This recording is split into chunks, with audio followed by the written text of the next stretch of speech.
El tema de las declaraciones es un tema que preocupa porque se sigue revictimizando a los niños, porque no hay una legislación adecuada que diga cómo y de qué manera realmente tenga que hacerse.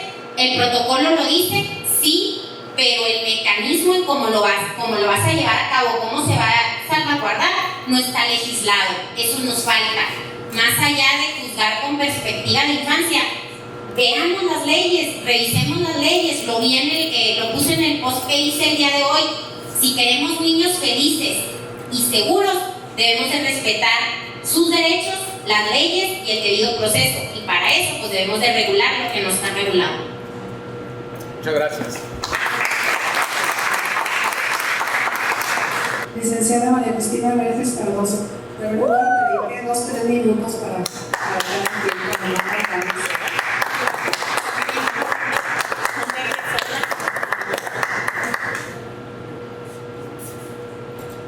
Gracias, buenas tardes. Yo soy rama jurídica de SIG. Bueno, ya dijeron mi nombre, María Cristina del Rosario Vélez Cardoso. Creo que todo el mundo me conoce como Curra. Y así es como entiendo. Tengo 19 años como juez de control. Antes fui agente del Ministerio Público de Sergio Coahuila, fui litigante en Ciudad de Delicias. ¿Por qué estoy contendiendo? Porque también, al igual que Silvia, creo que después de haber pasado por casi 6 meses de exámenes de oposición, pues me gané de esa manera mi cargo y quise defenderme. Sinceramente, como se han dado las cosas y como se planteó esta reforma, pues nos llevó a ello, no es algo por lo que yo hubiera optado. Pero, pues bueno, estamos en esto. ¿Qué ofrezco? Seguirme desempeñando como me he desempeñado hasta ahorita. Y creo que ya algunos de aquí me conocen, soy una persona sumamente exigente. Mi formación familiar así me llevó. A mí me enseñaron que toda acción tiene una consecuencia.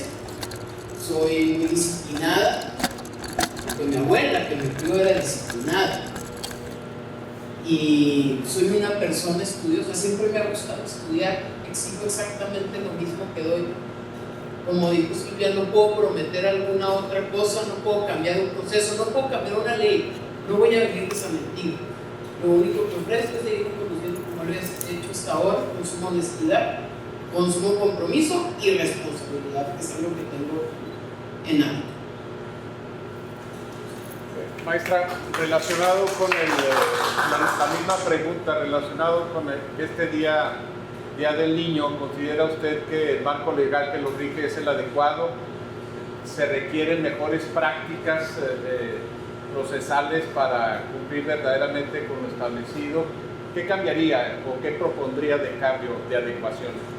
De cuando yo inicié en el año 2007 a la fecha, sí puedo decir que ha habido mucho avance, pero no por ello hemos ya resuelto todas las situaciones que se nos presentan.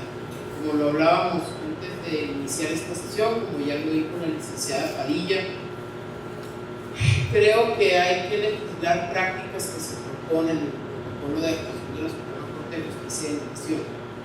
Las declaraciones desde un ámbito multidisciplinario para los menores de edad, para no revictimizarles y para facilitar la realización de diversos peritajes, no coartar tampoco el derecho de contradicción de la defensa. Creo que ahí es un tema coyuntural que está establecido en el protocolo, pero como es una recomendación, necesitamos que esté legislado. Creo que habría que abonar también en materia sustantiva en el tema de sustracción y retención de personas menores de edad. Es un tipo penal que está dirigido a adultos, la investigación se direcciona entre adultos y no tienen en cuenta a quienes están realmente afectados con este delito, que son los infantes. Nos están llevando a veces a obligarlos a convivir con un progenitor que no quieren o que no acostumbran a hacer. Entonces necesitamos tenerlos también en cuenta en el proceso. Y bueno, por último, un delito que creo que siempre hemos dejado de lado o minimizado y que creo que es sumamente importante para la infancia, el que atenta contra el cumplimiento de la obligación alimentaria. Mientras no aceleremos eso, mientras no manejemos realmente de manera coordinada ese tema con juzgados familiares, no vamos a estar dando una respuesta adecuada a las madres de familia y por ende a los menores de edad para su total y pleno desarrollo. A veces se presenta que un juez familiar le niega la convivencia al padre, mientras que un juez penal le niega la convivencia a la madre, ¿verdad? Y es una contradicción. ¿Qué propondría, maestra, en este sentido? Bueno, están ya el juzgado de Biogel, no recuerdo, yo no pertenezco a ese juzgado, pero creo que en el ámbito penal que nosotros nos vamos totalmente a por los hechos, la dirección de la investigación debería partir desde el propio infante, es el último que se toma en cuenta. ¿A qué voy? Antes que nada, conocer cuál es la opinión y cuál es la decisión de ese menor de edad y por qué. El enfoque de los dictámenes psicológicos tiene que cambiarse. Estamos enfocados a buscar una víctima y no una realidad en cuanto al por qué sí o por qué no interesa convivir con un padre.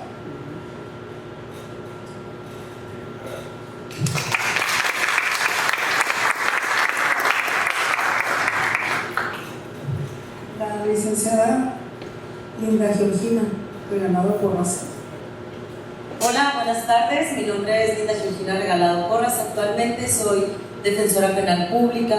Tengo en el tribunal trabajando más de 12 años. He estado desde ser escribiente, posteriormente en una sala penal, en una sala civil. Posteriormente llegué al puesto de defensora pública. Y el principal objetivo, la razón por la cual yo me postulé, primero, siempre ha sido un objetivo y una meta en mi vida desde que decidí estudiar Derecho. Siempre tuve la intención de llegar a ser una persona juzgadora. Sin embargo, creo que, aparte, a través de los años y dada la trayectoria con la que cuento y la experiencia que tengo como persona que defiende los derechos de las personas que son acusadas y como los estudios en los que también me he enfocado, pues creo que tengo la experiencia y creo que tengo en este momento de mi vida lo suficiente como persona para poder llegar a ser jueza. Esa es una de mis principales razones.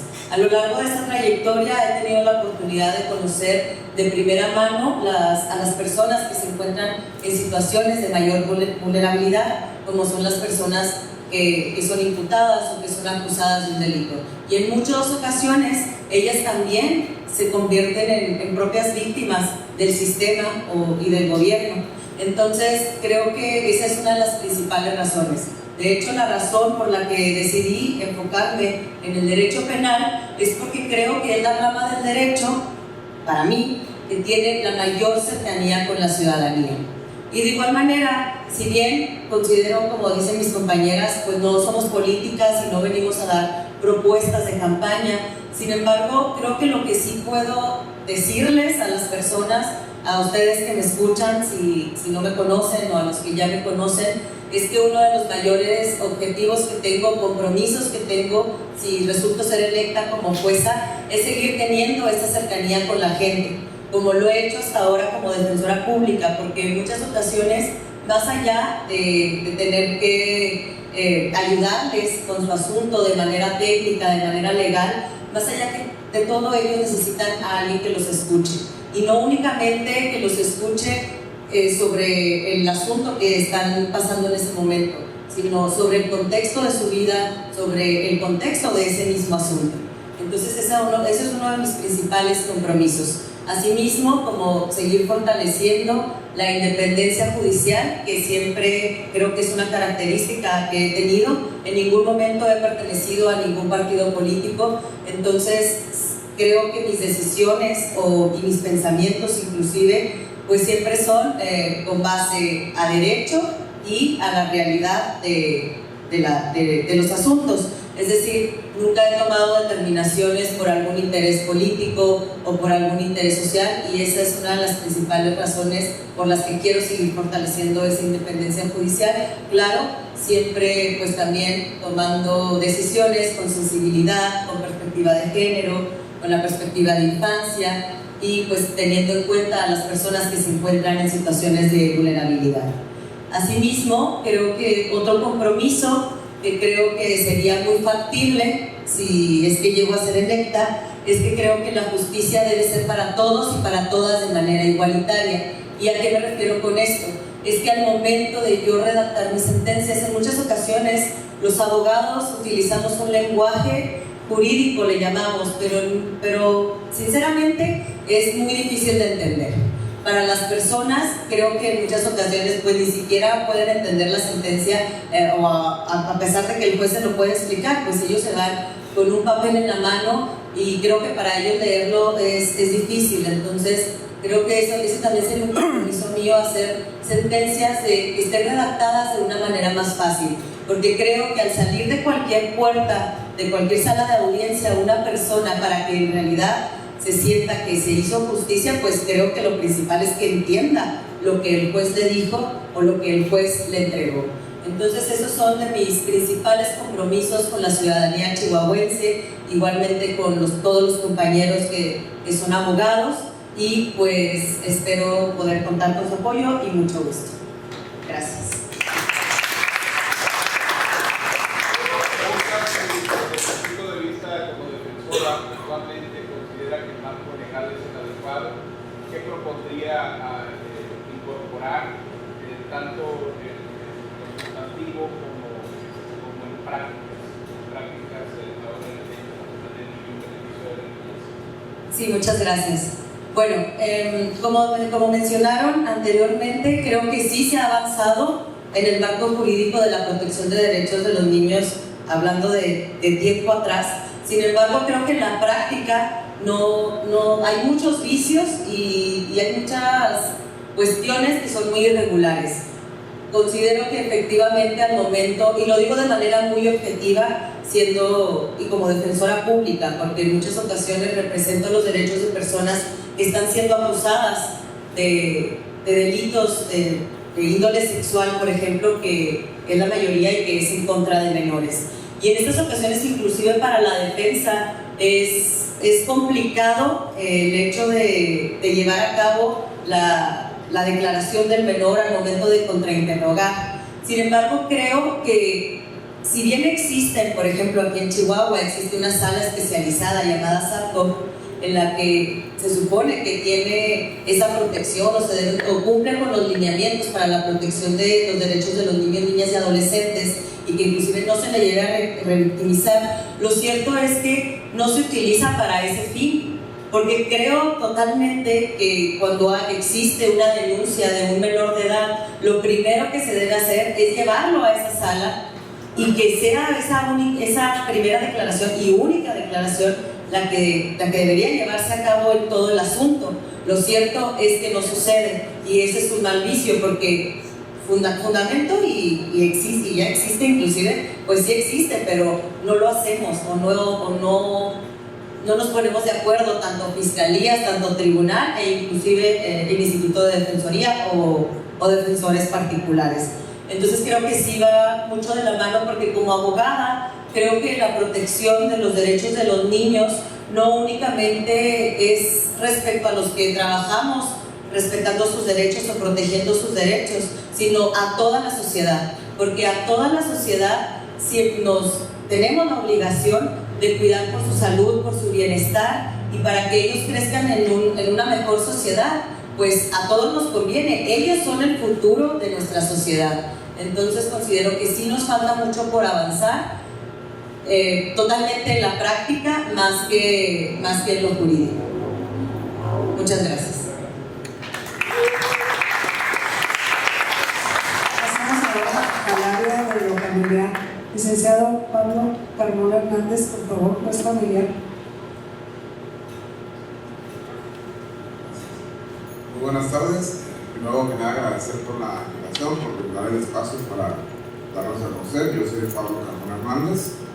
Actualmente, inicié mi carrera en la Facultad de Derecho de la Universidad Autónoma de Chihuahua, empezaba en el 2004. Luego cursé una maestría en Derecho Penal, también con la división de posgrado de dicha universidad. Y posteriormente cursé una maestría en Derecho de Familia en el Instituto de Formación y Actualización Judicial. Actualmente curso el 5º semestre del doctorado en Derecho Judicial. Prácticamente la mitad de mi vida la he dedicado al estudio del derecho, porque es algo que me apasiona, particularmente el derecho de familia.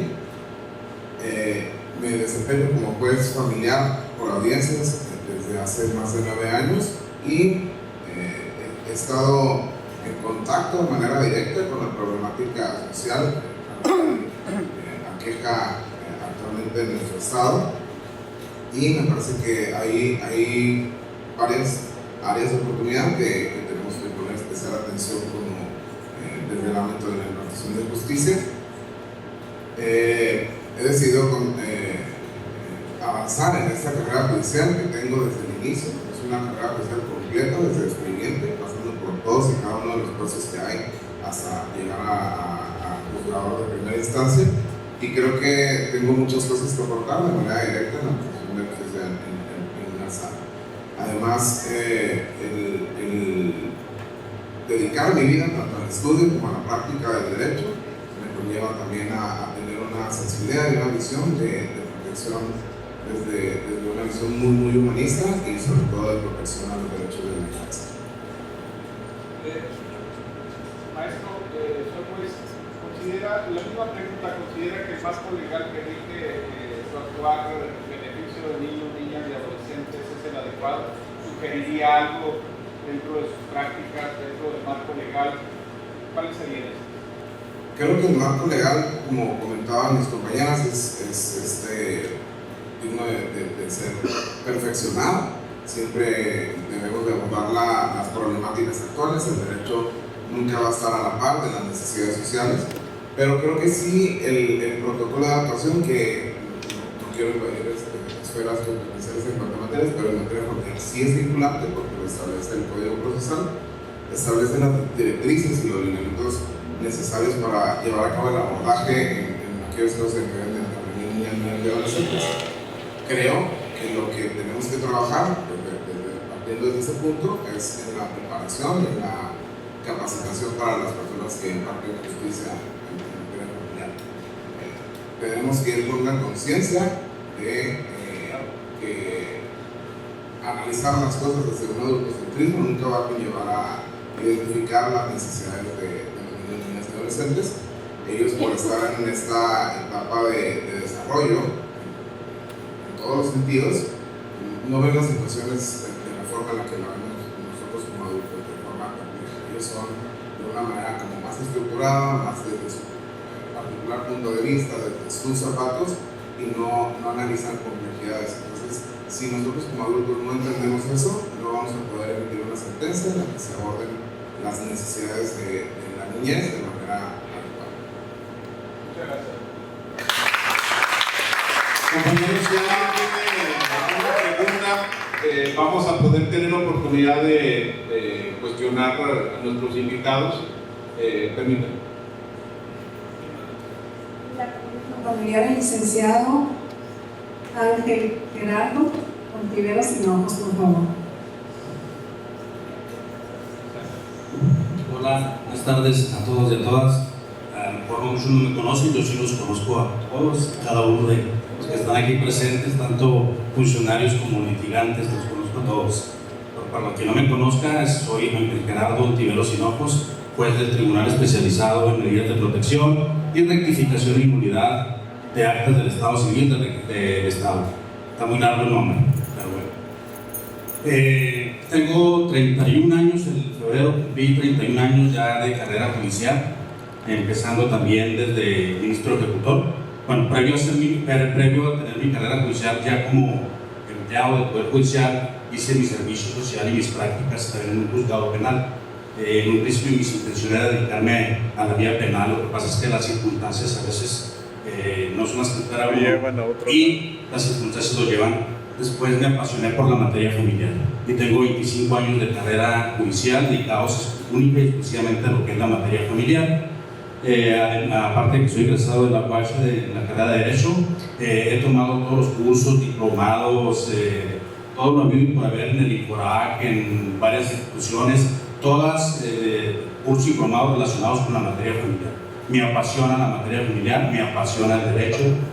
¿Por qué decidí participar también? Porque creo que llevo también ya una carrera ya sólida dentro del Poder Judicial, y como que es algo inequitativo, por no decir injusto, que de la noche a la mañana esa carrera se trunque, ¿sí? Entonces, aparte que me gusta mucho lo que hago, amo mi trabajo, que es fundamental, quiero seguir dando lo mejor para los justiciables, para la familia en general. Yo provengo de una familia muy numerosa, soy el menor de 12 hermanos, entonces creo que también aparte en la materia familiar hay que ser experiencias de vida. Entonces las he vivido en todos los sentidos, como hijo, como hermano, como papá. Y por cierto, aquí está mi hijo, que le agradezco que me haya acompañado. ¿Sí? Gracias. Gracias, Lisa. Gracias. ¿Quién más? Oiga, tengo una pregunta, por cierto. A usted le toca tal vez la parte más importante de todo esto, que es el depósito de personas, y que sea sábado, domingo, en cualquier tiempo, siempre y cuando usted siempre está ahí para atender. Así es. ¿Qué les podría decir a las personas que no saben qué hacer en un momento dado y que son víctimas de maltrato y que tienen obviamente los bebés? Sería bueno recomendarles que pueden ir al tribunal cualquier día y cualquier hora y siempre va a haber gente que los pide. Definitivamente, de hecho, esa fue la idea cuando se creó ese tribunal. Yo cuando empecé ya estaba creado. Hemos puesto nuestro granito de arena ahí para que funcione lo más mejor para las personas que acuden, sobre todo grupos vulnerables como son prácticamente las mujeres, ¿verdad?, que son violentadas. A veces van hombres también, se les da sobre todo la restitución de menores cuando hay un convenio y se queda el papá con los hijos y que por alguna cuestión la mamá no quiere regresarlos. Bueno, pues se acreditan que tienen la guardia y custodia, pues se les da la restitución de esos menores. Efectivamente son las 24 horas, los 7 días de la semana. Estamos ahí para situaciones sobre todo de emergencia. Que es una emergencia? Cuando en un matrimonio, una pareja, una de las partes, generalmente es el hombre el que violenta a la mujer acude directamente, a la hora que sea, acude directamente ahí. Nosotros estamos normalmente de 9 a 3, pero después de las 3 de la tarde en adelante está la guardia, que nos hablan por teléfono, se le entrevista a la persona, y yo siempre al equipo, al menos le hablo por mi persona, les digo, es más fácil dar una orden de protección que negarla. Entonces, ya desde el momento que una mujer muchas veces dicen, es que abusa o está contando mentiras, no podemos juzgar ni podemos dejarla a la ligera, si está yendo es por algo. Entonces, precisamente por eso son medidas preventivas y que tiene una duración de 20 días para que acrediten su urgencia o su necesidad a través del juicio ordinario. Muchas gracias.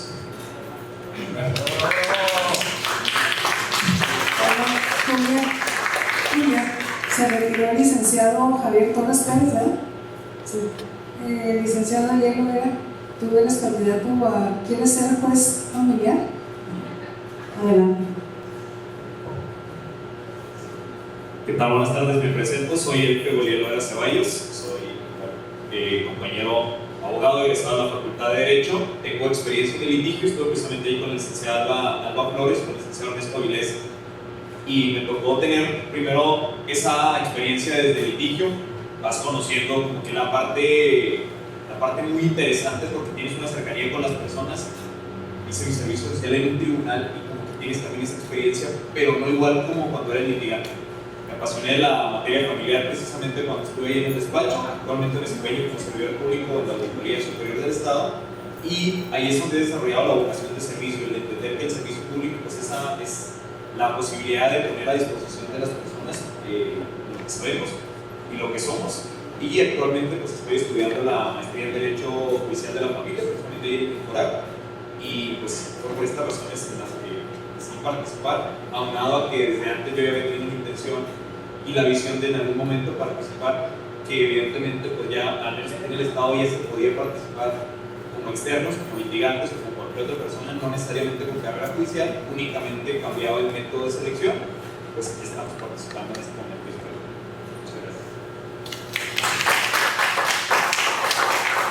Muy buenas tardes, me da mucho gusto estar el día de aquí con excelente participación y compañeros, algunos ya muy conocidos y reconocidos por su amplia trayectoria judicial, académica y profesional.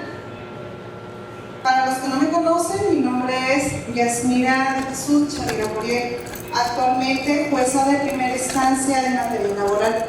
Con una experiencia de más de 20 años, les cuento que en el año 2004 inicié en la Junta Local de Conciliación y Arbitraje como actuaria judicial. Un lapso de 6 meses duré en esta función. Posteriormente, en el año 2005 me nombraron secretaria de acuerdos, lo cual fue hasta el 2010 que desempeñé este cargo.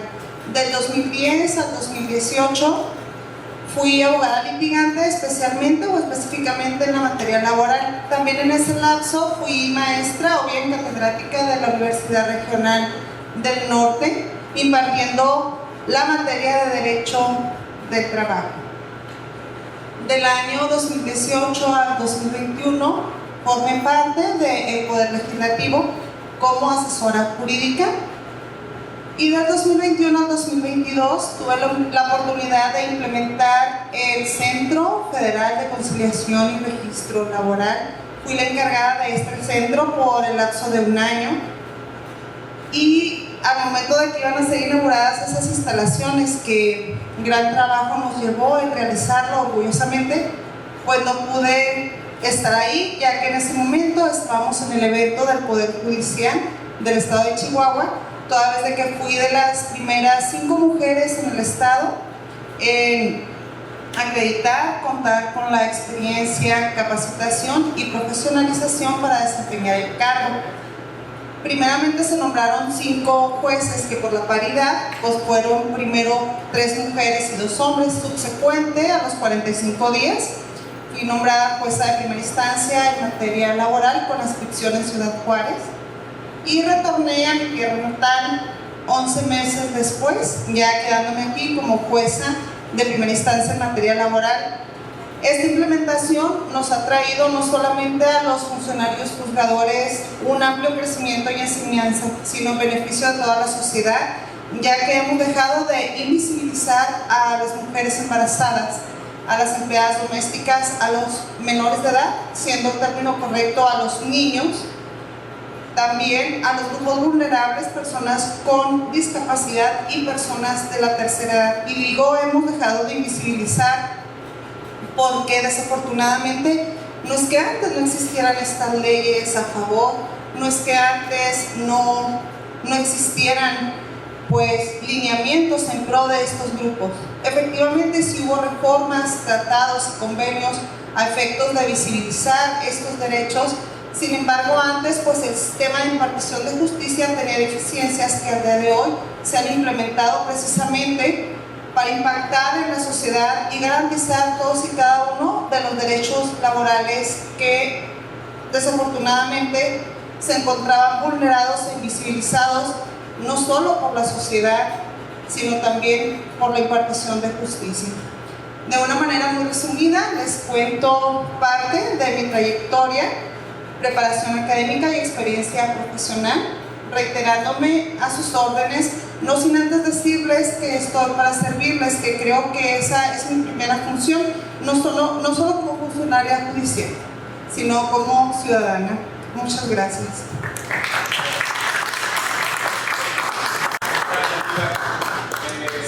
En primer lugar, en producción de cebolla, dentro de los primeros lugares también en producción de manzana. Y es innegable que para cosechar estos productos vienen personas provenientes del sur con madres de familias completas y también muchos bebés. Y es una realidad que no podemos negar el hecho de que ellos también colaboran, ellos también trabajan cuando está prohibido. Pero bueno, ¿cuál es la postura de ustedes respecto a proteger los derechos de los menores en esta situación? Muy bien, precisamente en cuanto a este rubro que es sobre el campo, bien, los agricultores. Incluso hay un capítulo en la Ley Federal del Trabajo que regula y atiende no solamente a los menores de edad, sino a este tipo de trabajos y desempeño de los mismos en general. Y es muy buena su pregunta, lo felicito, licenciado, porque efectivamente también este es un sector que tenemos muy visibilizado y estamos pendientes de detectar este tipo de desarrollo irregular en el trabajo. ¿Por qué? Porque hay niños menores de edad, hay personas incluso de la tercera edad.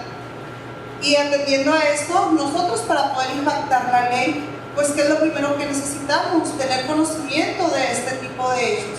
Entonces es muy importante que se denuncien este tipo de grupos que se puede determinar se encuentran en un estado de vulnerabilidad para que por conducto de las autoridades como Inspectoría del Trabajo, las auditorías y demás que son meramente auxiliares para estos juzgadores nos hagan llegar las informaciones correspondientes, incluso si se tienen que demandar algún derecho, que lo realicen, ya que definitivamente nosotros podemos impartir justicia, pero para poder realizarlo necesitamos tener conocimiento por conducto de terceros o de las personas que se sienten violentadas en los mismos, pues obviamente demandando tales derechos y obviamente haciéndolos visibles, ya que es nuestra labor como funcionarios judiciales el proteger y garantizar los derechos de estos grupos que definitivamente pueden estar siendo violentados en sus derechos laborales. Gracias, licenciado. Gracias a usted.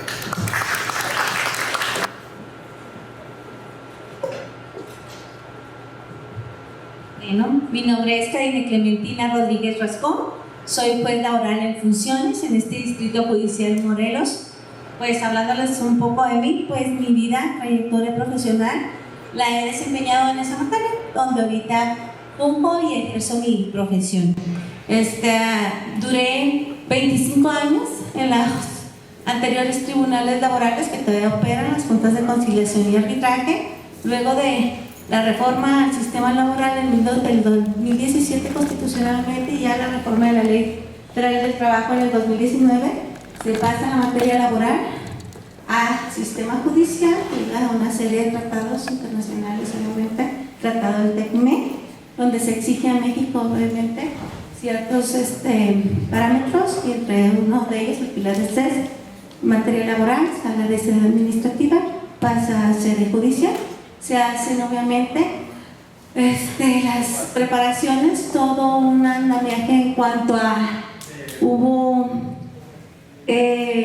pues la profesionalización debido a etapas que cursamos en aquel entonces en la Escuela de Formación Judicial del Poder Federal, del Consejo de la Judicatura Federal, a través de las etapas de sensibilización, capacitación, actualización y posteriormente culminaba con un concurso de posición donde aquí en Chihuahua salimos en ese primer concurso, fueron unos 16 personas las que quedamos en ese concurso.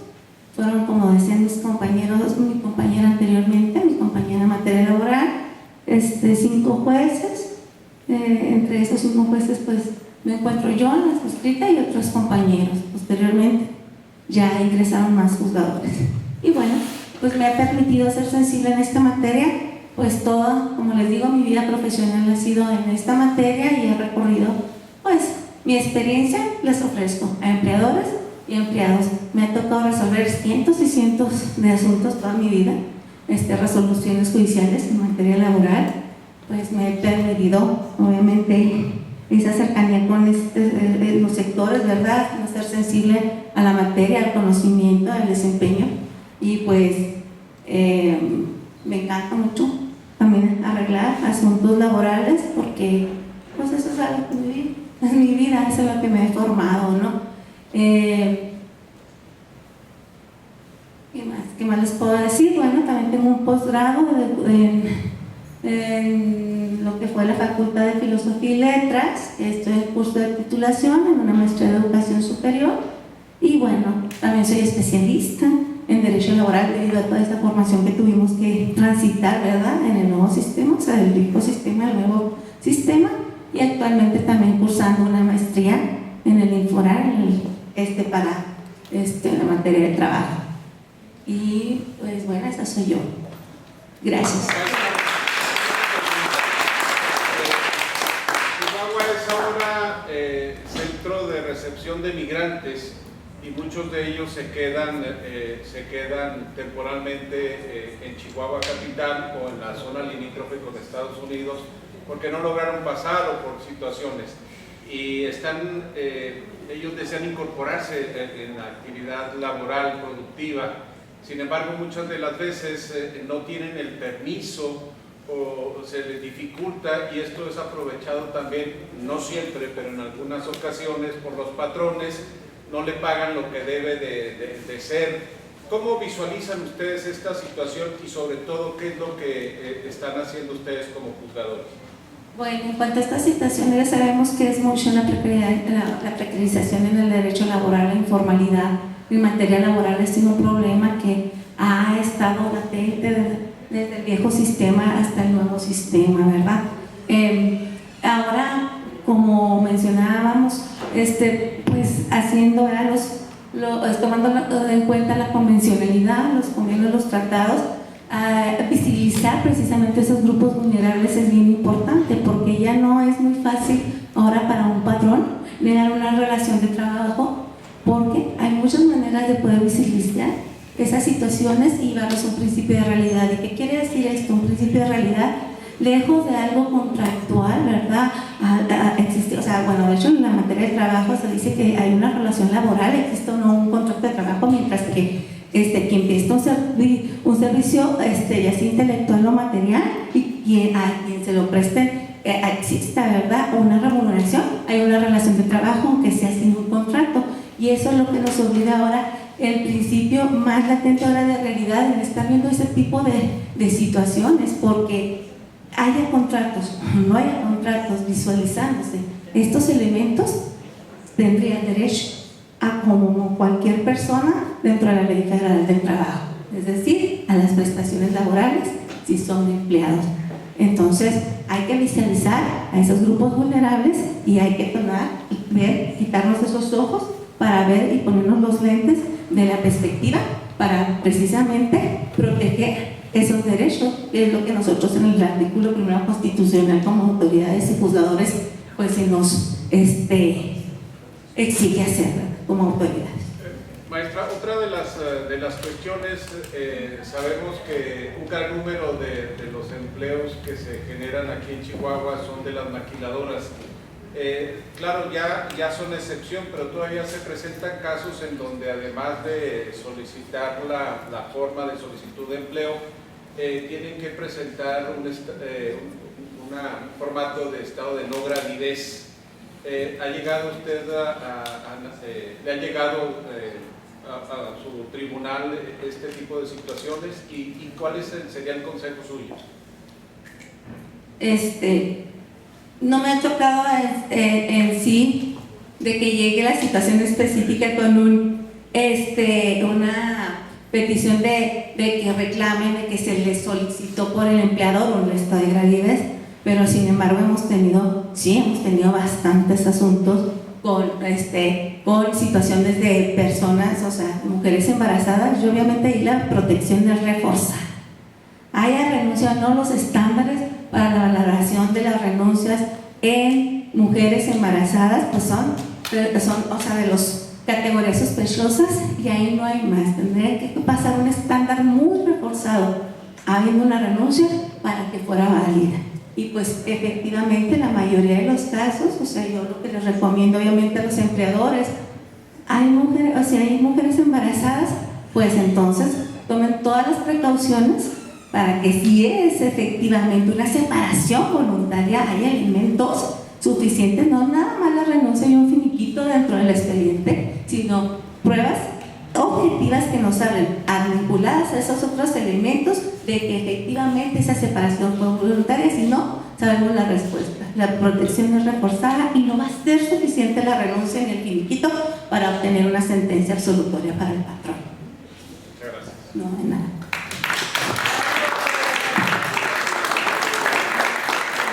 De Raúl, ¿quieres platicar? ¿Platicarnos algo? Sandra, ¿sí? Raúl. Muchas gracias. Seguimos la materia laboral.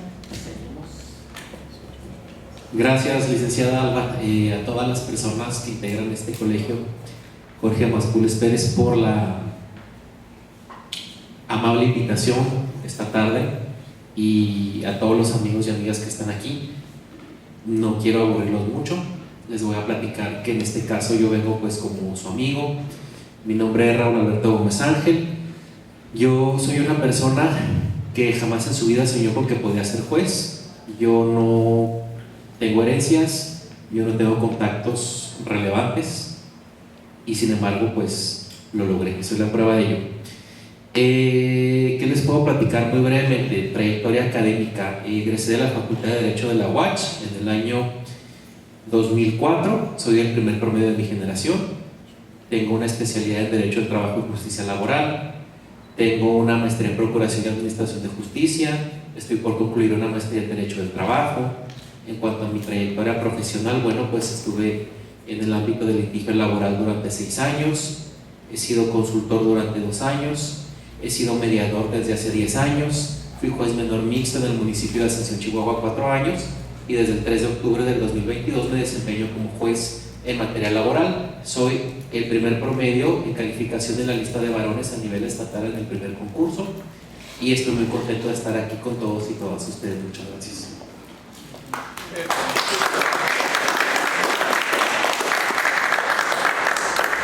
Yo tengo una pregunta. ¿Considera usted que el marco legal de la reforma, quiero decir de la ley laboral, es suficiente? Se habla de que son varios México lo que existen a nivel nacional. No son las mismas condiciones laborales las que se presentan en el sur, en el centro y en el norte. Por lo general los del norte pagan mejor, tienen mayor tipo de prestaciones. Sin embargo, cuando se trata de trabajos eventuales para las pizcas y ese tipo de cosas, también se aprovecha porque no hay la capacidad suficiente para llevar a cabo inspecciones en todos los centros laborales. Usted ha conocido, me llamó la atención que hace un momento decía que había estado allá en aquella parte de Nuevo Casas Grandes y por aquella zona. Sí. ¿Hay algo que le llamara a usted la atención que podría ser susceptible de mejorarse? ¿Cómo no? Como decían las compañeras, el marco legal siempre pues es perfectible, pero yo creo que cualquier reforma tiene que ir acompañada siempre de una política que la haga efectiva. Entonces podemos cambiar y mejorar la ley. Hablábamos hace un momento, por ejemplo, de los niños o del trabajo infantil. Entonces decimos, bueno, pues hay que hacer una ley para prohibir el trabajo infantil. Ya está prohibido y sin embargo sigue ocurriendo. Entonces yo creo que más bien el enfoque debe ser crear políticas que hagan efectivas esas normas. Entonces, por ejemplo, en el caso de las personas que migran, pues lo hacen por una necesidad económica. Entonces habría que hacer toda una política para que esas personas no tengan la necesidad de dejar su lugar de trabajo, sino que puedan contar con fuentes de empleo dignas, con seguridad, con prevención de riesgos de trabajo, etcétera, en los lugares donde ellos viven. Lo mismo pasa con el trabajo de los niños. Nosotros podemos decir, a lo mejor en nuestra realidad, no, pues es que un niño no debe tener la necesidad de trabajar, debe jugar. Pues sí, pero hay niños y niñas menores de 15 años que a veces pueden ser el principal, inclusive el único sostén de su familia. Entonces, si les prohibimos trabajar, ¿qué van a hacer? Pues se van a morir de hambre.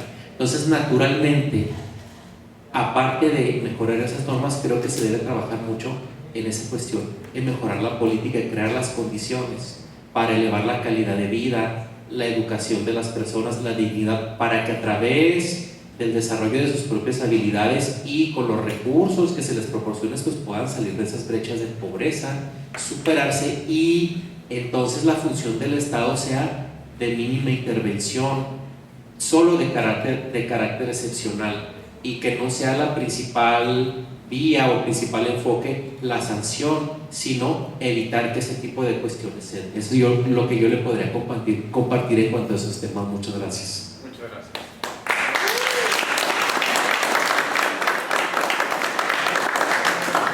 Sandra, ¿vas a querer participar?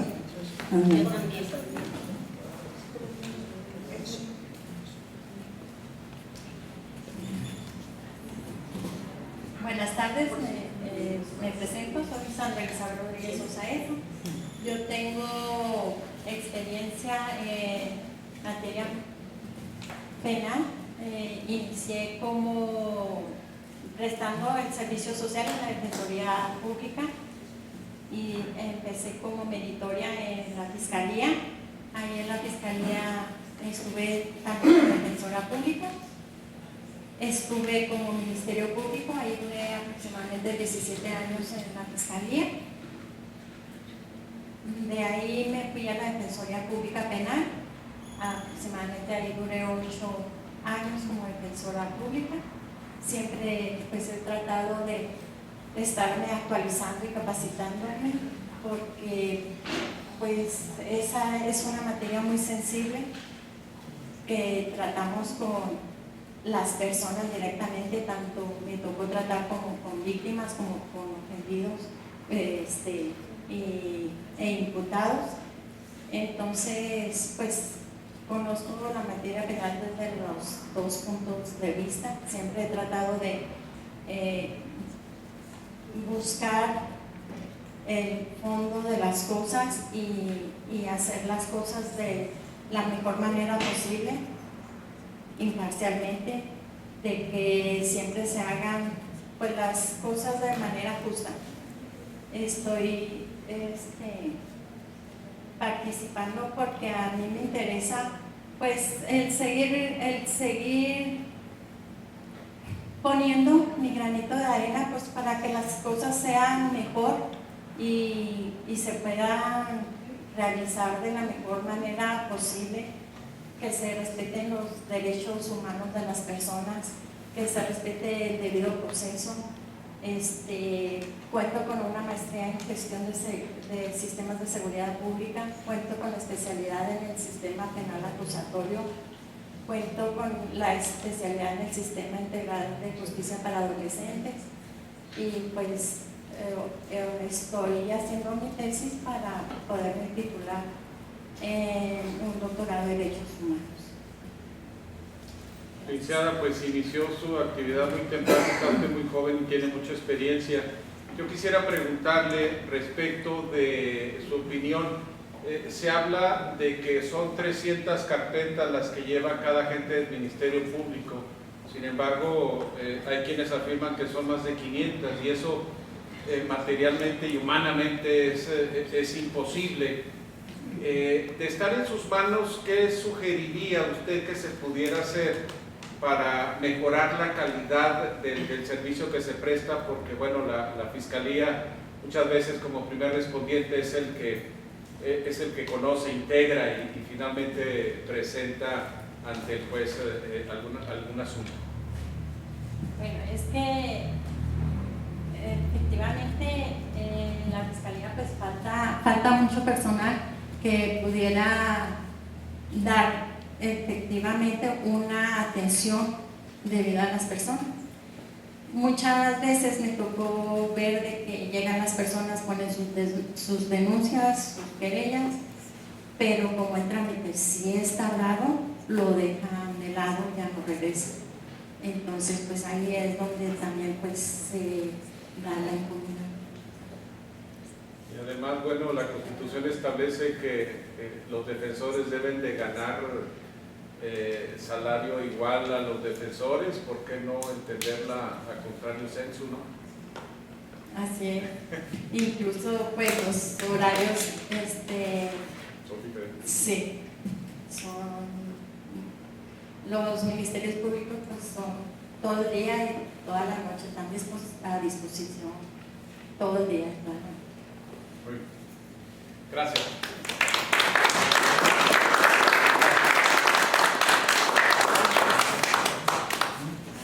Bueno, sí. Me parece que ya hemos ocurrido casi todos. Tenemos aquí el compañero Jaciel David Torres Santiesteban. ¿Dónde está? Jaciel, por favor, pasa tu... ¿Quieres ser qué? ¿Juez civil? ¿O laboral? ¿O familiar? Familiar, que nos platiques. Adelante, Jaciel. Hola, buenas tardes. Mi nombre es Jaciel David Torres Santisteban y soy el candidato número 62 en la boleta amarilla para la materia civil que corresponde al Distrito Judicial Morelos. Y tengo dos propuestas muy concretas. En primer lugar, la jurisprudencia por precedentes en su aplicación local para eliminar las malas prácticas que existen hasta el momento y de las cuales los litigantes se han quejado, en el sentido de que se puede resumir sus quejas con la frase cada juez tiene su librito. Entonces la idea es acabar con esa frase y con esa mala práctica para que al menos en las situaciones que corresponden a la jurisprudencia local, o sea, aquello que no esté contemplado por la jurisprudencia a nivel federal, se tenga un consenso de parte de todos los jueces. Esto se hace de alguna manera con los conversatorios, pero la idea es regularlo y que esté de manera más formal establecido en la ley orgánica y en los reglamentos y en la práctica de la vida cotidiana. Y mi segunda propuesta es la aplicación de la justicia cotidiana, es decir, que sea un lenguaje claro, directo y sencillo en las resoluciones y en los acuerdos que se emiten. Esto facilitando a las personas a las que va dirigida estas sentencias, estos acuerdos para su comprensión y reduciendo un poco el margen de aplicación de las malas prácticas que ya todos conocemos, como son el coyotaje y otras cuestiones también por ese estilo. Entonces, básicamente esas son mis dos propuestas: la aplicación de la jurisprudencia local por precedentes y la aplicación del lenguaje cotidiano o la justicia cotidiana, como también se le llama. Muy bien. ¿Alguna sugerencia? Es decir, usted que conoce bien la materia, ¿qué propondría? Claro, no es solamente proponer, pero que a manera de sugerencia, porque prácticamente como se va a cambiar en Chihuahua el 100% de los juzgadores, va a haber oportunidad de mejorar las prácticas y todo esto. ¿Qué sugeriría desde su personal punto de vista? Bueno, la cuestión es que siempre tienes que poner a investigar los asuntos, ¿no? A veces la teoría distingue lo que son casos sencillos y casos difíciles. En los casos sencillos muchas veces no es tan necesaria la argumentación o la interpretación, en los casos difíciles sí. Pero la cuestión es que si nosotros nos apoyamos en trabajo que ya se ha realizado por parte de los compañeros o que ya hemos realizado nosotros mismos, como lo hacemos ya con el mencionado y multicitado Machote, pero de una manera estructurada, tendremos pues que nos vamos a beneficiar del trabajo de argumentación y de análisis que ya se realizó por parte de los colegas juzgadores o por parte de nosotros mismos. Entonces, la idea de la aplicación de la jurisprudencia local por precedentes es ahorrarnos trabajo, porque la verdad, el trabajo que se realiza a nivel jurisdiccional es un trabajo arduo y muy desgastante a nivel intelectual. Por eso a veces llegamos a nuestras cartas ya cansados, ¿no? Y nos preguntarán, pues, ¿qué hiciste? Pues nada más. El 90% de la energía que consume nuestro organismo lo hace el cerebro. Entonces, la idea es ahorrarnos esa energía y ayudarnos de otras mejores y a lo mejor más profundas voces que analizaron esos asuntos para que las situaciones fácticas que ya se resolvieron se sigan resolviendo de la misma manera.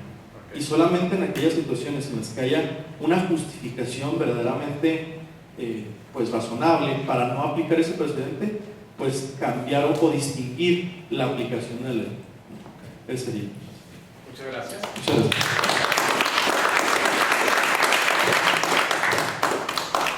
Para cerrar con broche de oro estas pláticas, le vamos a pedir a nuestra candidata a magistrada del Tribunal de Disciplina Judicial, la licenciada Socorro Lidia Porras. Muchas gracias. Es para mí un placer esta tarde estar con ustedes y muchas gracias, licenciada Alba, mi amiga querida, por la invitación. Pues veo muchas caras conocidas, muchas queridas compañeras jueces y todos los demás compañeros del Poder Judicial. Bueno, pues yo desde pequeña me gustó la carrera de Derecho cuando estaba ya en la preparatoria, pero desde niña veía las injusticias y decía, no, esto no es posible. Era el famoso bullying de antes, antes ni siquiera le llamaban bullying, ¿verdad? Entonces, bueno, desde la preparatoria dije, yo voy a ser licenciada. Salí de la escuela de la Facultad de Derecho en la Universidad Autónoma de Chihuahua. También a la par cursé, soy maestra en educación primaria básica, he dado clases jardín de niños, en primaria, en secundaria y en la Facultad de Derecho. También hice una maestría en Derecho Penal, hice un doctorado en el Derecho Penal Judicial, donde obtuve un promedio de 10. Para obtener esos promedios tenemos que estudiar mucho, y si no, habrá que preguntárselos aquí a todos los abogados, ¿verdad, licenciado Murillo? Bien, pues inicié prácticas en un juzgado civil aquí en la ciudad de Chihuahua. Después de un par de años me dieron la oportunidad de irme a un juzgado penal, que siempre me llamó más la atención, todo el ámbito penal. Entonces me fui a la ciudad de Delicias con un juez, el licenciado Arnoldo Loya, un juez muy querido, y bueno, ahí inicié. Nunca en mi vida había visto una orden de aprehensión, pero pues ahí aprendí con él. Estuve 2 años de proyectista, luego me fui a la ciudad de Camargo, a mi querida Camargo, cuna de artistas, donde duré muchos años de secretaria de acuerdos. Y bueno, de un juzgado penal también. Luego se vino exactamente en el 2007 la iniciación del sistema penal de corte acusatorio adversarial, donde presentaron exámenes orales, exámenes escritos, y casi tuvimos 4 o 6 meses de capacitación. Y fue como vinieron chilenos, vinieron colombianos, estadounidenses a darnos cursos, a darnos clases, y nos aplicaron muchos exámenes escritos, orales, psicométricos. Y primero quedaron los compañeros de la ciudad de Chihuahua. Enseguida, al año siguiente, en 2008, pues hicimos examen bastantes compañeros de todos los lugares del estado, y bueno, quedé en un honroso tercer lugar, casi de 400 personas, que todas pertenecíamos al Poder Judicial. Y entonces yo vengo de concurso de oposición, gracias a que hubo esos concursos de oposición, y que también mis queridas compañeras, pues la mayoría hemos llegado por concurso de oposición, y es que estoy de juez. He sido juez de enjuiciamiento, acuérdense de las etapas del juez de control, juez de enjuiciamiento, que antes era juez oral, y luego el juez de ejecución de penas. Yo siempre he sido juez de enjuiciamiento, primero en la ciudad de Delicias, también en la ciudad de Camargo, en la ciudad de Jiménez, estuve un tiempo en la ciudad de Parral, y a partir del año 2015 estoy como juez de enjuiciamiento aquí en Chihuahua y en Ojinaga, que son los distritos que me tocan. Y bueno, ¿por qué quiero ahora ser candidata a magistrada del Tribunal de Disciplina Judicial? Bueno, en primer lugar porque tengo mucha experiencia, porque me encanta el derecho, porque me encanta el humanismo, me encanta servir a mi gente, me apasiona estar en mis juicios. Nosotros tenemos los penalistas, bueno, también familiar, pero nosotros tenemos de cerca a víctimas y acusados, y a las familias de estos. Diariamente convivimos con el dolor humano, siendo de un lado o de otro, y tenemos que ser honestos, honrados, probos, imparciales. Así es como concibo un juez. Y entonces dije, bueno, tengo tantos años en el tribunal, conozco la mayoría de las funciones que realizan mis compañeros y las propias, que ¿por qué no aspirar a un cargo en donde qué se va a realizar en la disciplina judicial? Precisamente el actuar de los jueces, el actuar de los magistrados y de todos aquellos que forman parte del Poder Judicial, de todos los servidores públicos, desde escribientes, desde secretarios, encargados de sala, actuarios, notificadores, defensores y demás. Entonces, las puertas del Tribunal de Disciplina Judicial deberán estar abiertas a recibir toda aquella denuncia que se presente de cualquier usuario de la justicia cuando haya actos que vayan en contra de la ley, cuando haya actos de corrupción, porque cuando salimos a las calles a repartir nuestros volantes, me he topado con mucha gente que creen, que piensan que en el Poder Judicial hay mucha corrupción. Eso es lo primero que nos dicen: hay corrupción. Usted va a estar en disciplina. ¿Qué es disciplina? Poner orden. Pues ponga orden, porque sí hay corrupción. Entonces, tenemos que acabar con aquellas conductas que no son propias de un servidor público, y menos de aquellos que impartimos justicia. Entonces, a cualquier falta grave, cualquier falta leve, e incluso se puede llegar a presentar una denuncia en contra de algún servidor público, porque es muy común que haya problemas, es muy común que alguien esté inconforme por el trato que le han dado. Entonces, no nada más es para que los litigantes o el público en general vaya y nos presente una denuncia, sino también se da en el ámbito en el que laboramos entre compañeros, que es muy importante. Tiene que haber una armonía. Y bueno, ahorita que estaban platicando de propuestas, tengo propuestas. En primer lugar, las puertas abiertas para que vaya cualquier persona, que se sienta como en casa, cualquier persona externa o bien interna, que presenten sus quejas, sus problemas, pero para ello, ¿qué tenemos que ofrecer o qué tenemos que hacer? En primer lugar, una capacitación continua y obligatoria, es decir, tenemos que capacitarnos en valores éticos, porque tenemos que tener valores éticos y conocimiento en los derechos humanos, porque somos precisamente las personas que estamos tratando con el dolor humano, con aquella persona que va y nos pide justicia. Entonces sí tenemos que hacer una capacitación, pero no para el que quiera, sino para todos. Exámenes, también exámenes de conocimientos. Tenemos que pues tener personas que conozcan la labor que están desarrollando, si son en materia laboral, si son en materia civil, penal. Tenemos que tener estudios para poder responderles a la comunidad jurídica. Y bueno, también pienso que todos los que pertenecemos al Poder Judicial y aquellos que tenemos muchos años en él, a lo mejor nunca hemos ido a que nos den alguna atención psicológica, que es muy importante. Yo pienso que todos los empleados, funcionarios, servidores públicos que pertenecemos al Poder Judicial tendríamos que tener una atención psicológica, que es muy necesaria hoy en día, y que lo vemos con aquellos peritos en materia de psicología que nos van a hablar de víctimas, que nos van a hablar incluso a veces de los comportamientos de nuestros acusados.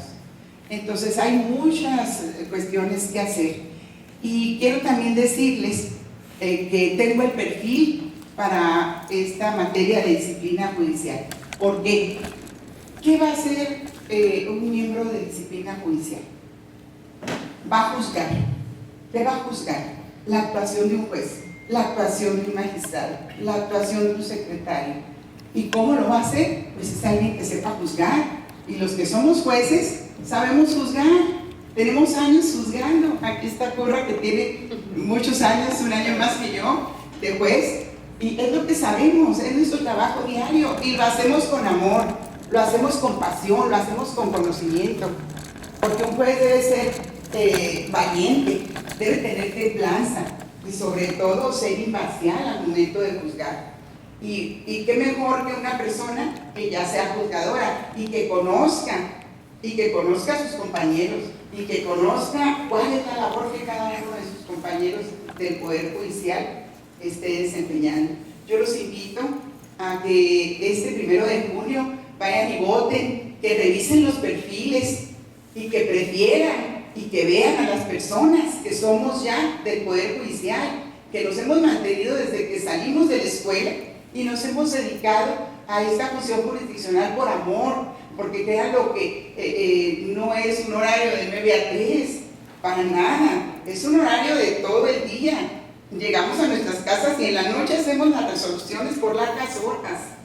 En el tribunal pues atendemos las audiencias, atendemos la gente también, hacemos acuerdos, pero las resoluciones no nos da tiempo de hacerlas ahí.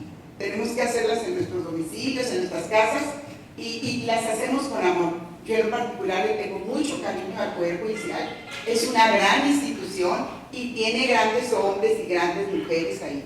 Y todos, la mayoría, somos personas muy preparadas y se nos ha dado la oportunidad de estudiar, de hacer, tenemos muchas especializaciones. Aquí estudia el que quiere, el que desea. Por eso hay que hacer una capacitación obligatoria para que todos tengamos los mismos conocimientos. Y lo ideal sería que todos llegáramos a obtener doctorados, especializaciones.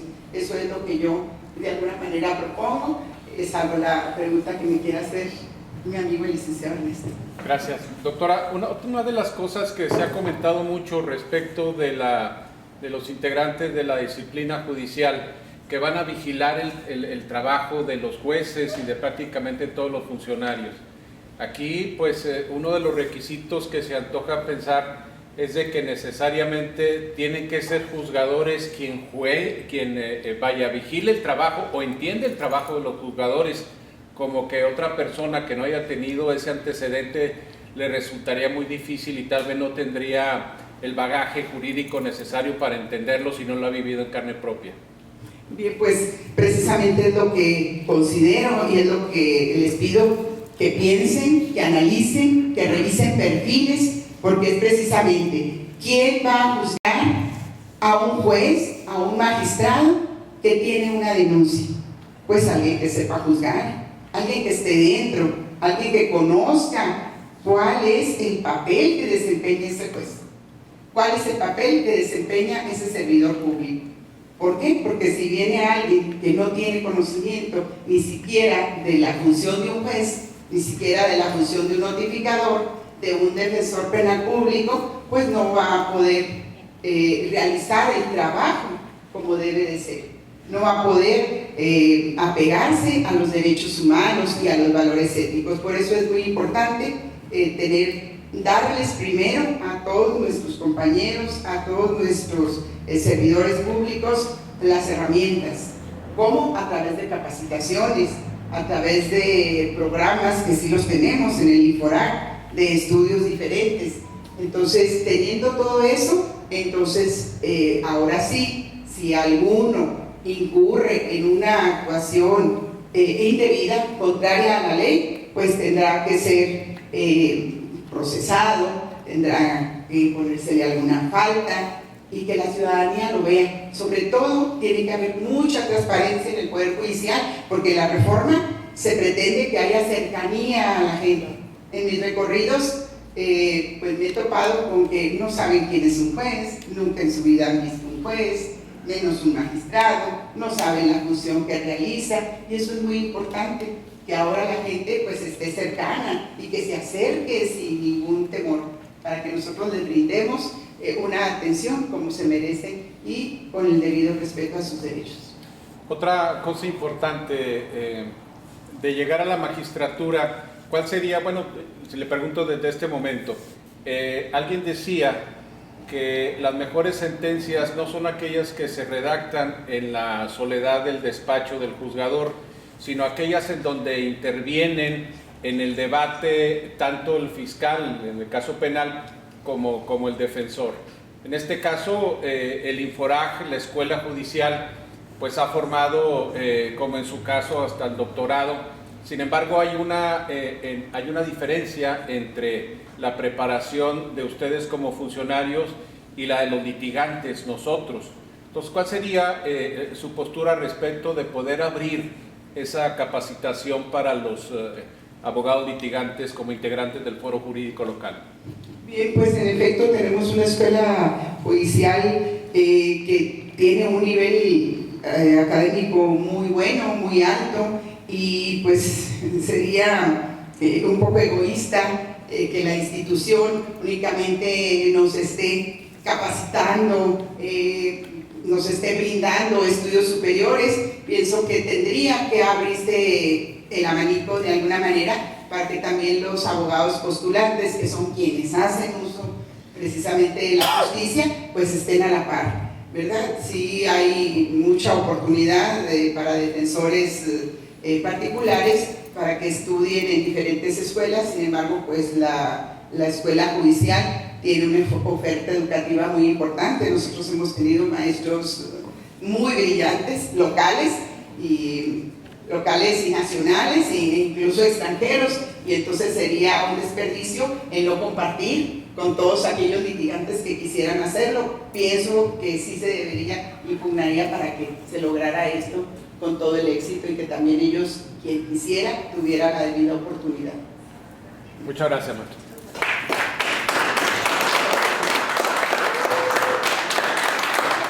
Estamos por terminar esta etapa y pasamos a la plática que nos va a dictar el licenciado Loera. Ceballos.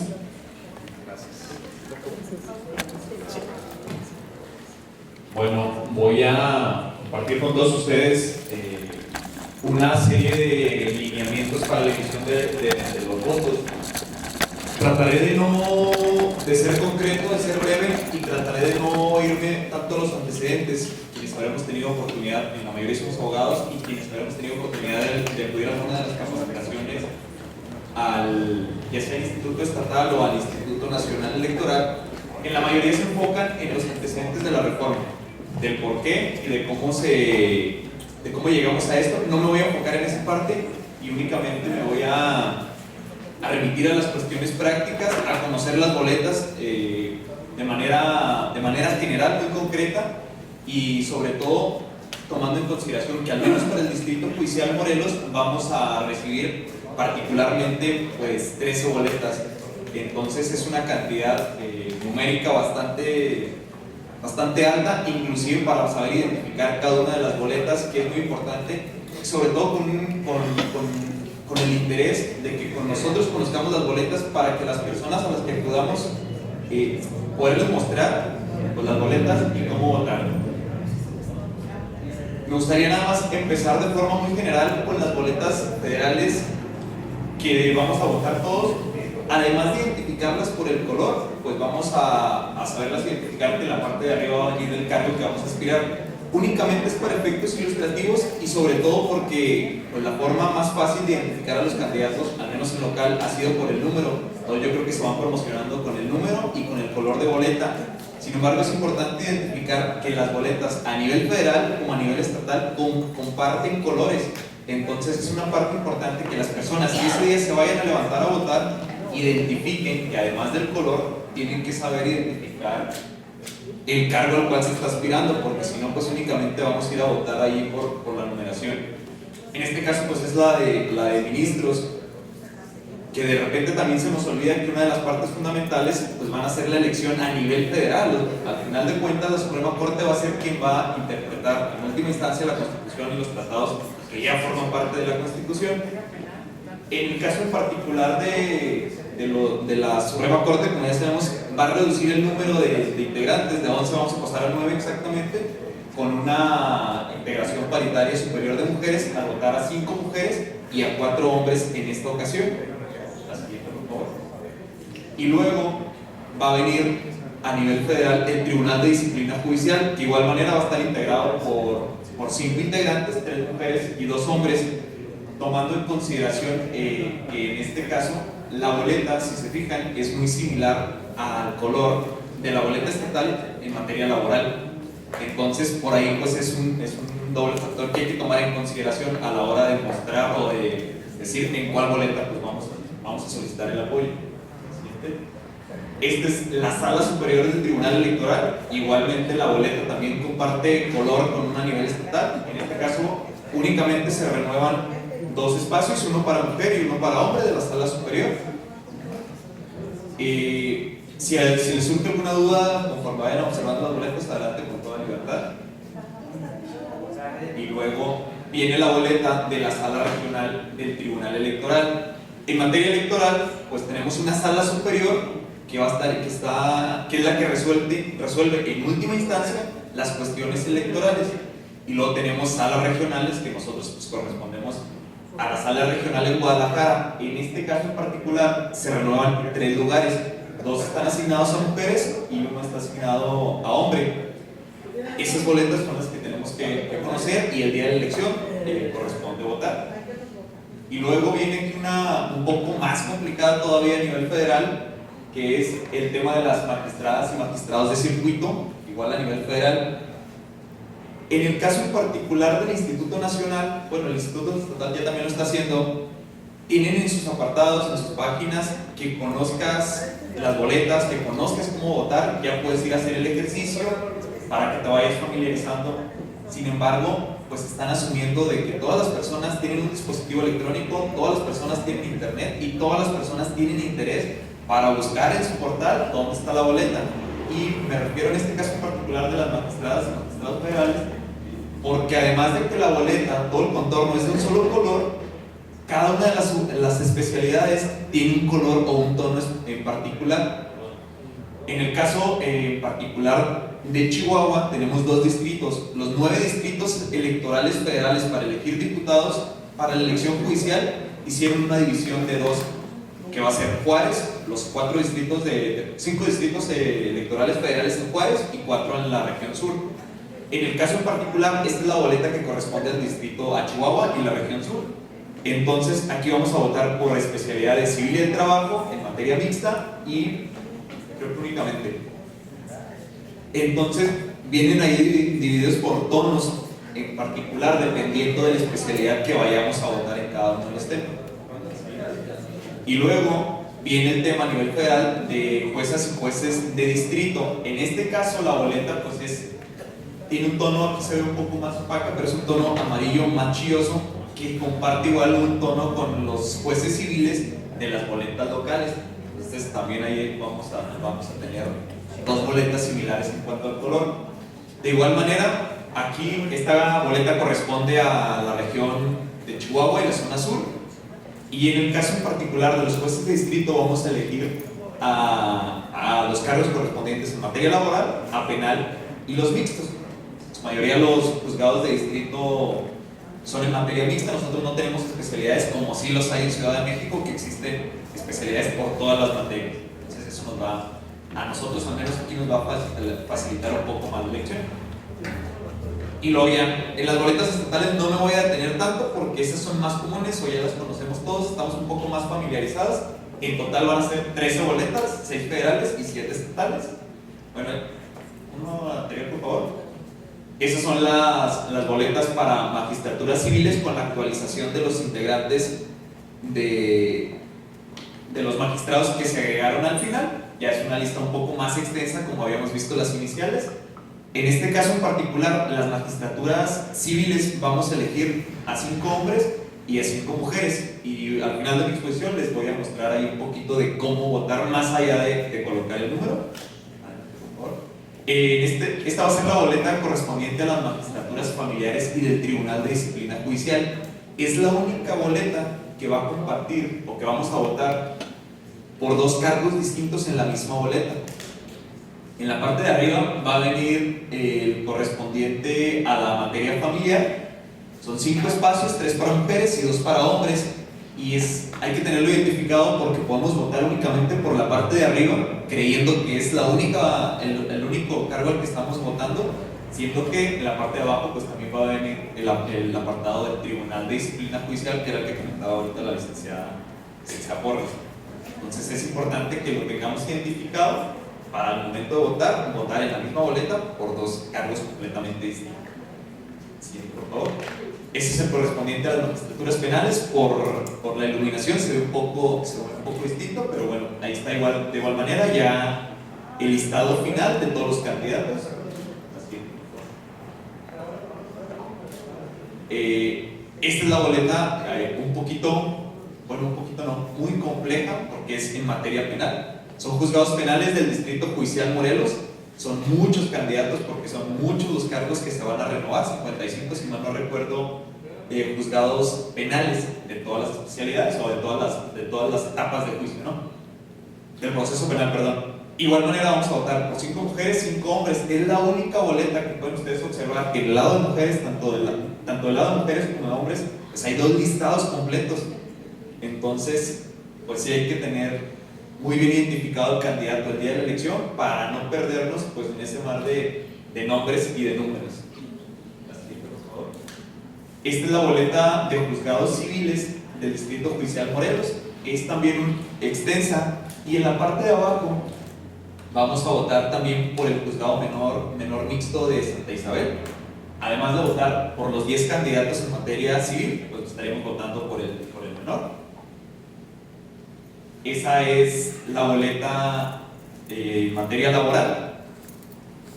Comparte un color similar al del Tribunal de Disciplina Judicial Federal, pero pues obviamente por el número de candidatos, evidentemente pues lo vamos a identificar. Además de que en la parte superior en todas viene ahí la materia. Y luego esta es la boleta en materia familiar, la boleta naranja. Igual viene establecida en la misma estructura, votamos por 10 candidatos y identificando el número.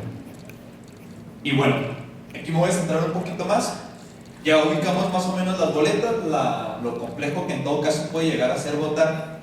Y aquí me voy a tener en particular estableciendo que las formas válidas de votar únicamente son de acuerdo con un cuadernillo de emisión de votos válidos que estableció el Instituto Estatal Electoral.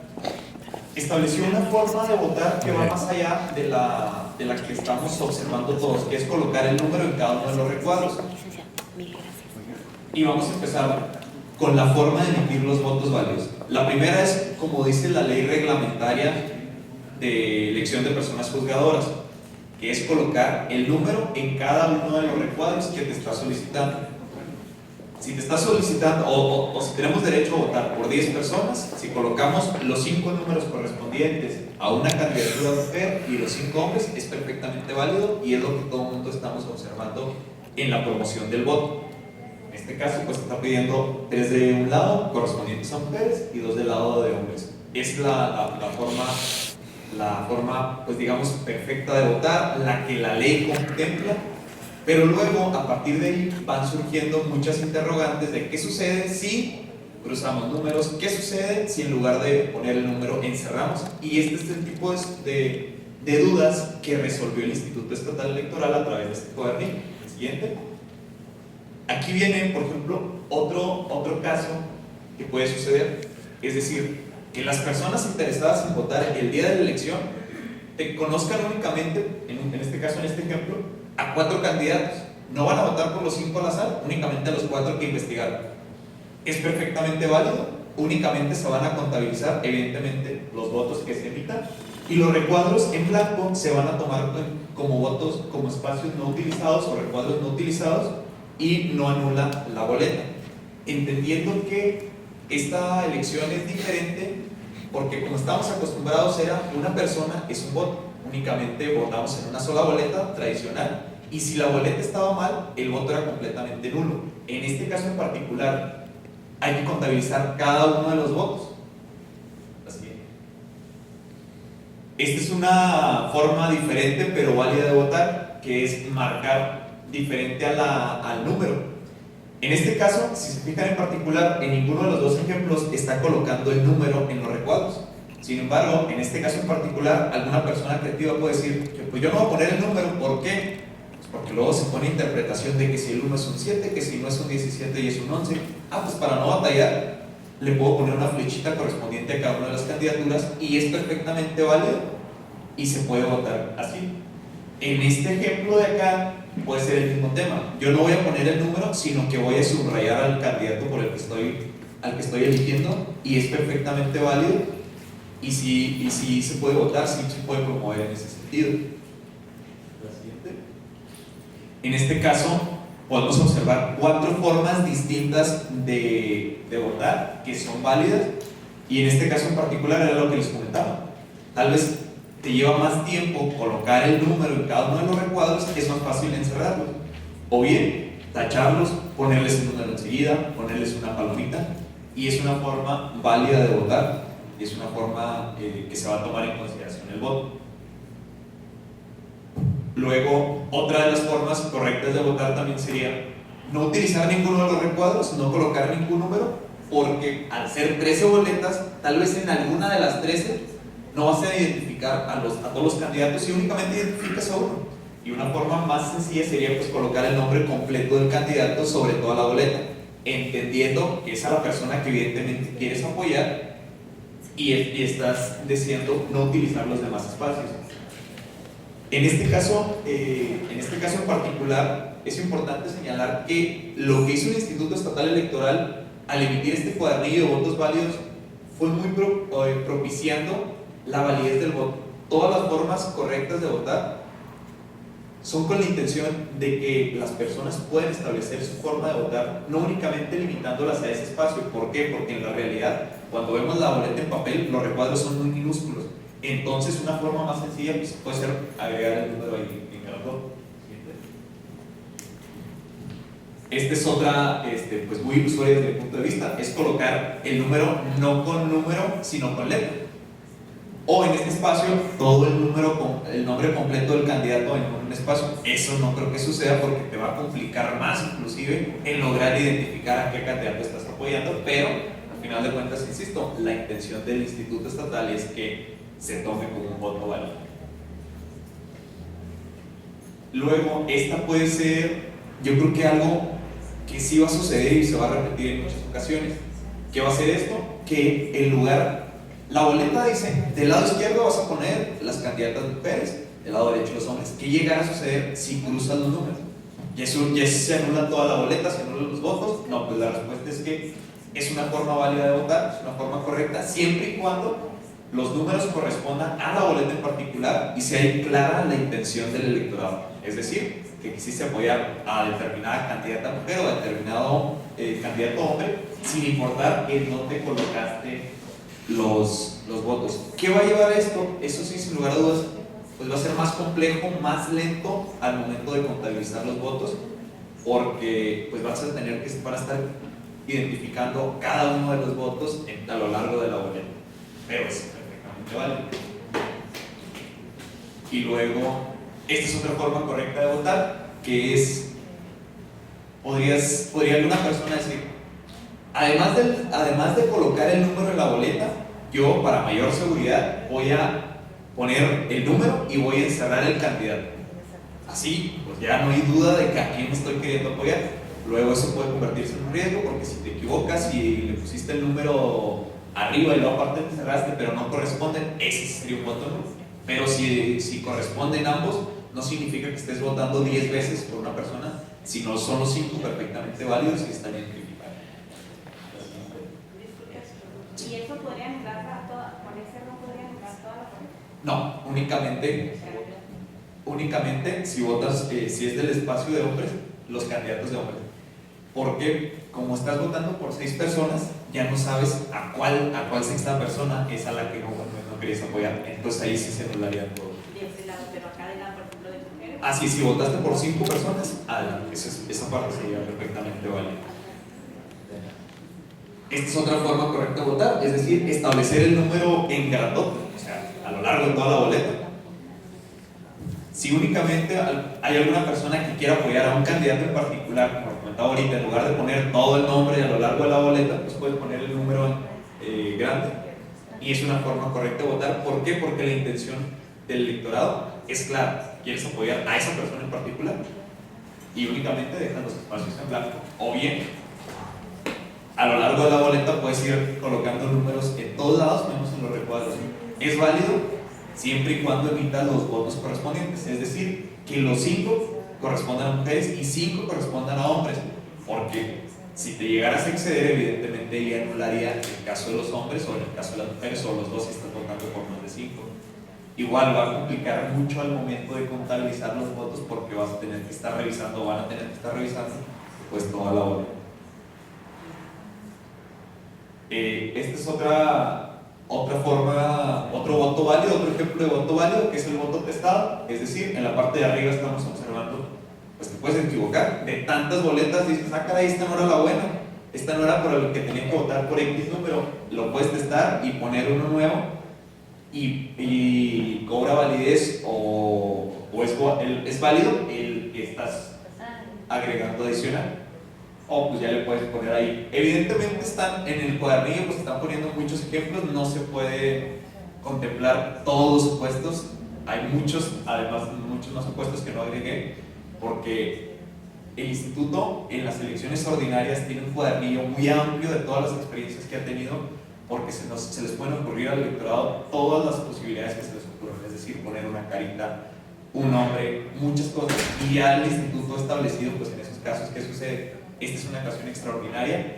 Creo yo hicieron un esfuerzo muy amplio de decir, pues vamos a permitir o vamos a contemplar muchos supuestos distintos con la intención de que si el electorado es claro a quién se va a apoyar, pues vamos a contemplar el voto válido. Luego, aquí es otro de los supuestos, es múltiples marcas. Es decir, podemos observar en este lado que todos los candidatos que no quiso apoyar les puso una X, una crucecita, y a los que sí quiso apoyar les corresponde una palomita. en ese caso, pues es una forma válida de votar y se van a contabilizar únicamente a los que están palomeando, o bien colocarles una X o una crucecita o encerrar el candidato al que estás apoyando, y siempre y cuando correspondan a tus candidatos que estás apoyando, es decir, 5, van a ser una forma correcta de votar, o subrayando el nombre. Esta es otra forma válida de votar, que es expresiones en la boleta. Es decir, si le colocas alguna seña en particular o alguna redacción que te haga identificar a quién quieres apoyar, también va a ser válido la forma de votar. Y luego, esos todos son las formas válidas o votos válidos, todos los supuestos. Existen más, no quise alargarme un poco más porque pues ya sería muy casuista. Estas son como que las dudas más genéricas o generales de que podrían suceder o que nos pueden incluso a nosotros mismos surgir. Y luego vienen los votos nulos.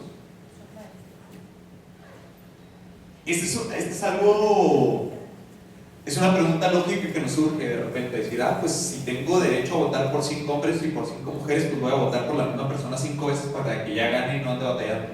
Pues no es tan sencillo, ojalá fuera así, pero no se puede. Sí lo puedes hacer, de hecho sí se está promocionando de que todo el mundo pues ahí llena las 5 veces con el número. Se puede hacer, es perfectamente válido, pero ¿qué sucede? Únicamente se va a contabilizar un voto y todos los demás pues ya no se contabilizan, pero la boleta sigue cobrando validez. Lo mismo sucedería en este ejemplo, es decir, agregas el número de tu candidato, no las 5 veces, como quiera se les va bobito y lo pongo 2 veces separado a ver si se les va. Únicamente va a contabilizar uno, quién sabe se les vaya a la hora de la contabilidad, ¿verdad? Pero solamente va a valer uno. Y luego, esta es otra forma, lo que comentábamos ahorita, puedes agregarle el nombre en grandote a la boleta y se vale. ¿Por qué en este caso sería nulo? Pues porque resulta que Juanito pues no está en la boleta. Estás poniendo el nombre de algún otro candidato que no está en la boleta. Entonces, ojalá que no lo hagan en penal, porque en penal estamos viendo que las boletas tienen 2 listas, 2 filas de candidatos hombres y mujeres. Entonces, si le van a poner el nombre, es identificar dentro de todas estas listas a ver si correspondía. Pero, pues bueno, es una forma válida si el candidato corresponde, y si no, es un voto nulo. Así es, siempre y cuando, por ejemplo, que venga el nombre completo o mínimo que te haga identificable a uno de los candidatos, porque si hay muchos homónimos, si nada más le pones Luis Carlos S, pues puede haber varios Luis Carlos, entonces ahí sí sería un voto. Y luego, otra forma inválida de votar pues es los votos ilegibles, cuando no sabes a quién quiso apoyar. En el caso en particular, viene un ejemplo que creo que se va a dar mucho en el caso en particular, no tanto por ilegible, sino que no vas a saber identificar qué número corresponde. En este caso en particular, pues está fichado el número, va a ser un tema saber si el que subsiste, quería que subsistiera un 1, un 7, pero al menos en conjunto ya no se va a contabilizar ese intento de 12 o lo que sea. Y luego el otro tema es votos excedentes en los recuadros. Si se contabilizan más votos de los que están permitidos, es decir, de los 5, o en los casos, por ejemplo, el de disciplina, que tienes que votar por 3 mujeres y votas por 4, evidentemente pues ahí se anularían los 4 porque no sabes a cuál de ellos no quiso apoyar. Y igual lo que les comentaba ahorita hace un momento, votos excedentes con marcas. Puedes identificar con marcas en lugar de poner el número para no arriesgarte a la interpretación de tal vez yo batallo mucho escribiendo un 8, escribiendo un 7, escribiendo un 1. Pues lo puedo encerrar, pero ¿qué sucede si te agarras encerrando los nombres? Pues te puedes exceder, en lugar de 5 votas 6, en este caso 7, y ya evidentemente pues no sabes a quién quiso apoyar y sería una forma de nulificar.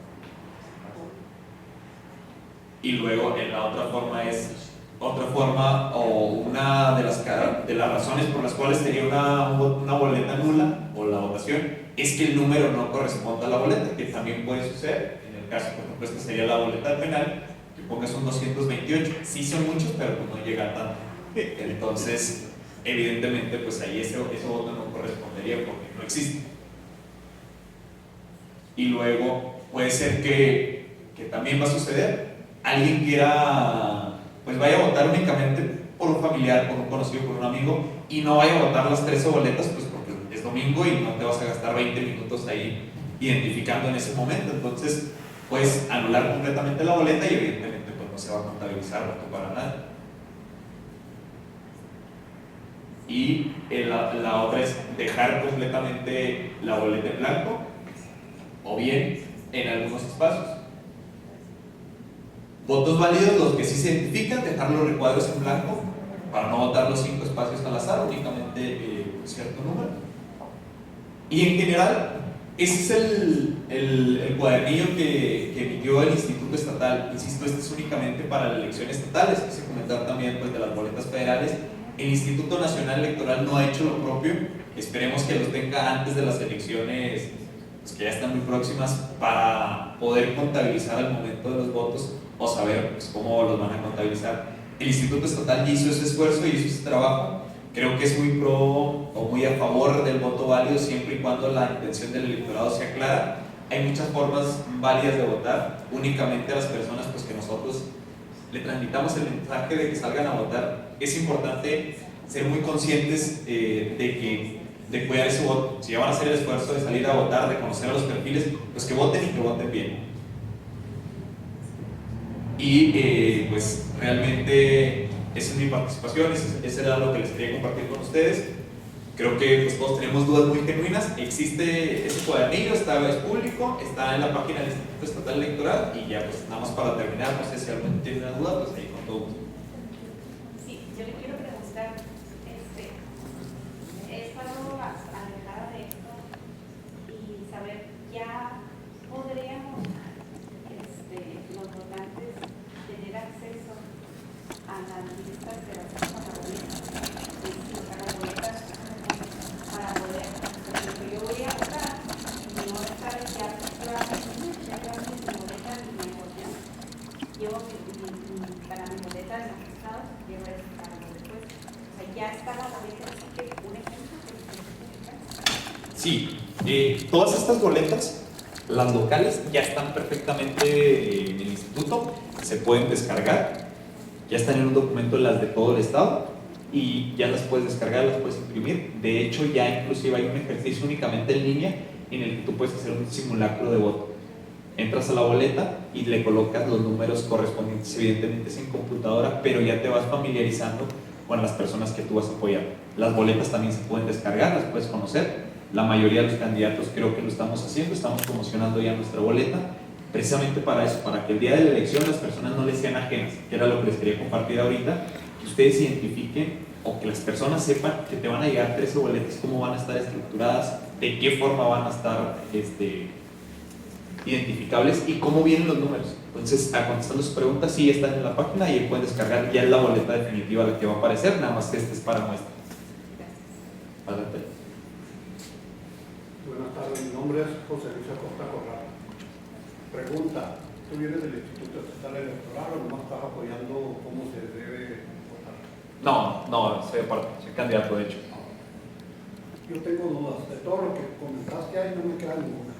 La única duda que yo tengo más grave es ¿cómo le van a hacer ustedes los candidatos para garantizar que el sufragio que realmente vaya a favor de ustedes sea real? Si a ti te llegaron 15, 20 votos, ¿cómo vas a saber tú que sí te llegaron? Porque hasta donde yo tengo entendido, las boletas que no se utilicen tampoco se van a utilizar. Y no tienen representantes, nadie va a ver cuando se cuenten los votos. De hecho, se cierra la casilla, dicen que ahí mismo se va a separar por candidatos, por colores y todo el asunto, pero se los van a llevar al Instituto Estatal o a su casa, sí, la urna, con lo que se sufragó, pero van a ir las boletas en blanco, sin cruzarse. Y yo tengo una gran duda, ¿sí? Porque yo tengo muchos años en este asunto, sé cómo se manejan los sistemas, hay sistemas estatales, nacionales, y otros sistemas que no son públicos o visibles, pero que son los que más injerencia tienen. y yo soy de los que se me ocurren muchas cosas por lo que he vivido. Y una de las cosas que yo sé es que hay unos candidatos que ya tienen palomita, nacionales, estatales, aquí a nivel local, a nivel distrito judicial y federal. Pero también hay otros candidatos de chicos manos. ¿Sí? Entonces la preocupación que yo tengo es cómo van a saber ustedes cuántos votos tienen, porque lo otro es para mí un simulacro que se va a hacer ese día para legitimar una lista de gente que ya está aprobada. Y yo quiero reconocer de todas las personas que aquí estuvieron, gente con mucha experiencia, con mucha dedicación, con mucha capacitación, con mucho esfuerzo, llegaron a donde están. Y también sé de muchos candidatos que no tienen ni por qué estar de candidatos, pero son parte de las negociaciones de los sistemas y ahí van. Y esa es la preocupación que tiene la ciudadanía. Y yo he andado casi todo el estado y la mayoría de la gente no tiene conocimiento de cómo se va a tratar este proceso. Ni los mismos presidentes municipales están enterados de este proceso. ¿Sí? Muchos de los candidatos con los que yo he platicado les estoy sembrando esta duda porque es una duda que a mí me queda muy claro que a mí me dejan una urna con boletas en blanco y yo pongo los candidatos que yo quiero. ¿Sí? Y lo va a hacer Yaco Durán. ¿Cómo se llama? El Instituto Estatal Electoral. Yo sé lo que es capaz ella y la gente que trabaja ahí, que tengo 30 años de representante como partido en esos órganos electorales. ¿Sí? Entonces yo sé lo que es capaz de hacerse y yo sí tengo esa preocupación.